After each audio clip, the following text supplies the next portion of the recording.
Helmets are for safety.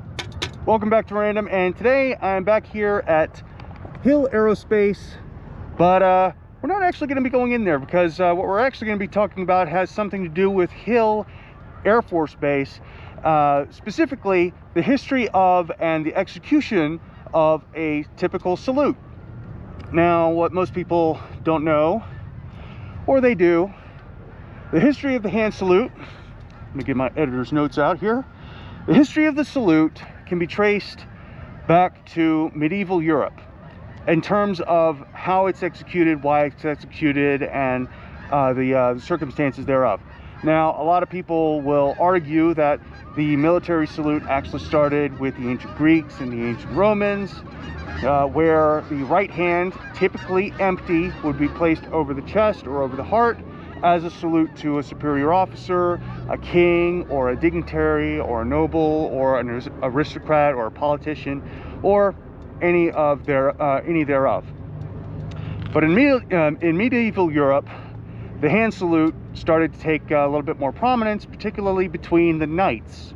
And usually what they would do is they would take their right hand, typically empty, and they would raise their face masks up so that each knight could identify each other and say, okay, that is a friendly or not. Now, I won't demonstrate it here because, unfortunately, I spent an entire 24 hours in the frothing cesspool that is California, and as a result, I was horribly disfigured. Yeah, behind this faceplate is something that looks an awful lot like prolapsed urethra, and nobody wants to see that. Anyway, the hand gesture, most often displayed as a sign of respect, particularly in the military towards officers, like I stated. Now, some modern militaries have different variations of the same salute. Let's say the British and their crazy hot leaf juice drinking ways. They will salute with the palm open like this, thumb down like this. That is how they do their wacky salute. Where in the United States military, what we do is we have the back of our hand. Our pinky is down in a blade, and our hand comes up to our temple like this with our elbow out at a 90-degree angle. Now, a lot of officers in certain situations aren't necessarily able to have that perfect salute because of space limitations, like, say, you're a ground crew operator or a crew chief and you're marshaling a jet out to go on a particular mission, and a pilot is in a fighter. They don't have a whole lot of elbow room, so they have to kind of modify their salute a little bit, which is still acceptable. It's just like, yes, you recognize that I am giving respect to you, officer, taking an aircraft out on a particular mission, and you are rendering the proper salute in return, or as close to thereof. Now, there are also armed salutes. What we talk about armed salutes, we mean sabers or rifles, or in some cases, pistol salutes. Yes, you can salute with a pistol. No, it isn't done that often because it's awkward, it looks weird, and frankly, nobody likes doing it. A saber salute, typically, where you bring a saber up like this, across and down with the blade pointing away from you. That is a saber salute. A rifle salute can happen in a couple of different ways. First off, with the rifle right in front of you, with the barrel pointing up and the butt facing down. And typically you would do that with the chamber completely open and there would be no ammunition in it, and so on and so forth. Okay. You could also do it from left shoulder arms, where you would have the rifle in your left shoulder and you would simply bring your right hand up, place it right here on the rifle with the barrel pointing up that way. You could also do it in right shoulder arms, where the rifle is in your right shoulder and you do the exact same thing with your left hand. Now, salutes don't necessarily have to mean respect, and this is where a little bit of history comes into play. Okay, so during the 100 Years' War between England and France, particularly for English longbowmen, what they would do on the battlefield is they would stand across the battlefield from the French and they would hold up their fingers like this.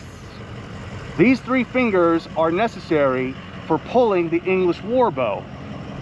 And they would do that to tell the French on the other side, hey, we've still got our fingers, we are still deadly, and we can still take you out 100 yards away with a large group of shots. And of course, when the French would capture English longbowmen, what they would do is they would cut off those 3 fingers so they would no longer be effective on the battlefield. So at the onset of any battle, the English would present these 3 fingers to the French.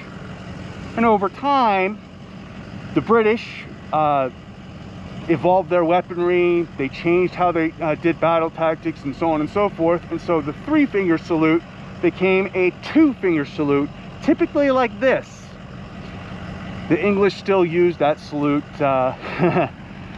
in particular certain situations, like say somebody irritates you while you're driving, you throw up your 2 fingers like that. It's basically the same thing. Now, us Americans, we decided to take 1 finger away from that, and that is where we get our 1-finger salute. It's pretty synonymous with the exact same feeling from the 3-finger salute and the 2-finger salute. It depicts the same level of disrespect and the same level of disdain for the other person that you're giving it to. So if you're walking around and you see somebody do this, that means you probably did something they didn't like. If you're over in England and you do something and you end up seeing this, it means you did something that they didn't really like. And then of course in America, if you see the 1 finger, well, yeah, you know what you did. If you got something from this episode, please like, comment, and subscribe down below. Tell my editor that he's a bum. Tell me what I'm doing right. And also, check out Scoop the Avenger. You can check out his link in the description. And Tony Gonzalez is a POS and needs to be replaced from District 23 in Texas. So go check out brandonharerraforcongress.com. You'll find that link in the description down below. And as always, keep it random.